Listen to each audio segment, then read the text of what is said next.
coming back to you on another episode, and on today's episode I just really wanted to go ahead and continue to follow that conversation that I've been having with regards to collections. Obviously the way that collectors actually collect the information that's being said, oral or even in writing.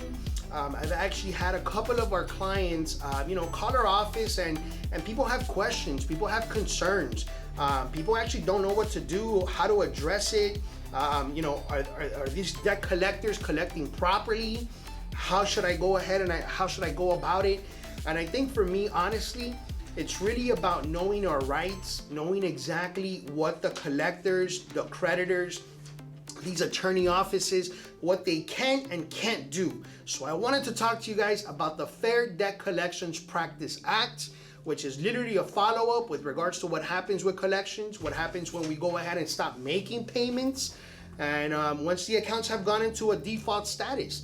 And I wanted to go ahead and give you guys some information as to what the creditors, collectors, these attorneys' office can and can't do. So let's really dive into that right now. So one of the first things that obviously I always get is, Justo, what should I do? Obviously I keep getting all these harassing phone calls. I don't know what to do, or I get these letters over the mail. How should I address them? And I'm gonna tell you guys frankly, don't stress it, or at least to an extent. Why?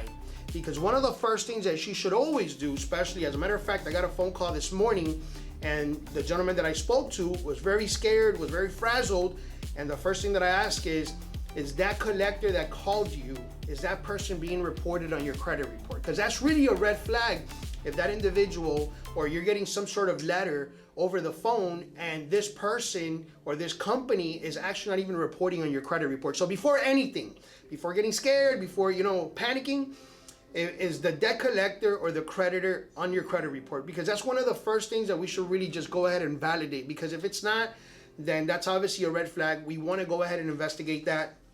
A real quick tip too, especially when you're getting a phone call from one of these creditors, debt collectors or whatnot, go ahead and record the conversation, guys. You guys know, one of the first things that the Fair Debt Collections Practice states is that they have to give a disclosure. That disclosure, if it's not given, it's a violation within the act, which in that particular case could mean different things, in a sense that it could be used against them. You could use this to your advantage, or at the end, if they are in violation, most likely, obviously they're not doing things the right way. And this could mean if you do need to go to litigation, you could use this to your advantage, right? So first things first, go ahead and record these conversations, take notes. So in a sense, don't ignore them. Because the thing is that when we go ahead and ignore them, or they go ahead and make phone call attempts, people tend to go ahead and just turn off their phone or forward them to voice message or whatever the situation. They're going to continue to call you. They're going to continue to harass you. So one of the things is, obviously going into that, is under the Fair Debt Collections Practice Act, when they go ahead and contact you, they're supposed to say certain things, which is obviously this is an attempt to collect the debt. Any information used could be used against you in regards to that. So if they're obviously not disclosing that information, then they're obviously in violation. When they contact you, they have to speak to you. So one of the things that the Fair Debt Collections Practice states is that they can't speak to a third party, meaning that they can't go ahead and contact your mom, or if they go ahead and do reach out to somebody, and if they don't disclose the information as to who they're trying to actually speak to, they cannot provide this sensitive information to any third party. Especially people call me and tell me that they're calling their jobs. You could literally, by picking up the phone and letting them know to stop calling you and to send everything in writing, that will cease the phone calls, guys. So go ahead and pick up the phone, let them know, listen, stop calling me, put me on your do not call list. Any kind of information that you want to communicate with me, send it over via mail, which in that particular case will cease the phone calls, which obviously we want that. Not only that, we want a paper trail as to what exactly is going on. We want to make sure that we're validating the information, especially if now you receive something over the mail, you cross-reference it with what's actually on your credit report, and if it's not, that's obviously a red flag, and we should not be entertaining, or at least in this particular case, get frightened about it. Now, one of the things with regards to the harassment phone calls, keep in mind too, they have to be professional. They can't be threatening you.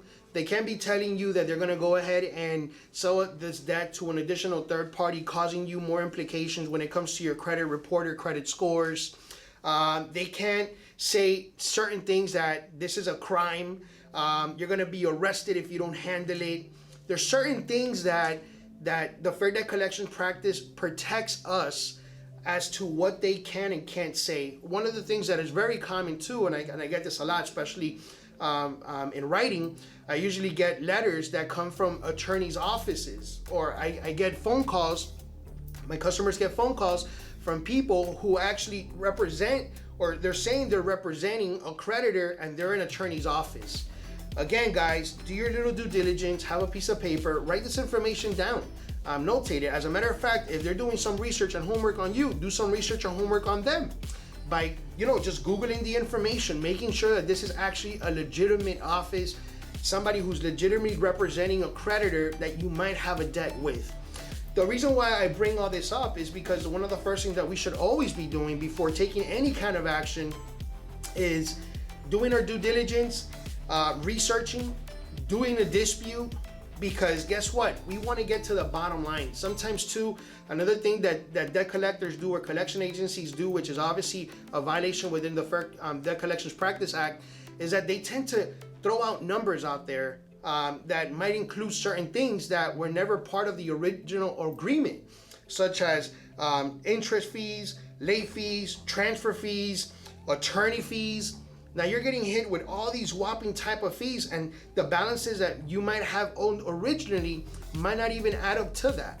So this is why I'm always saying to my customers, the first thing that we should be doing is do our due diligence, investigate the account, set up a dispute, go through the motions when it comes to that. Another thing too, obviously, if when you're speaking to a debt collector and the debt collector is saying, okay, Mr. or Mrs., this is so-and-so, I want to go ahead and just validate that the information that I have in my system is accurate or correct. Just let them know, listen, whatever information you have, send it to that address. Oh, but before I let you go, I want to make sure that the address that we're sending it to is the correct one. Whatever address you have on file is okay. Go ahead and send it over to that address. Why? Because we don't want to provide them as much information as possible that they're going to be able to use that information against us. So for us, really, in a sense, under the Fair Debt Collections practice, there's certain rules and regulations that actually protect us. So wrapping it up, guys, especially for you guys out there that obviously, again, might be a little bit uneasy, don't know how to address this, don't know exactly what's in your favor, what's not. Just keep in mind, nevertheless, keep your composure, keep your ground, hold your ground.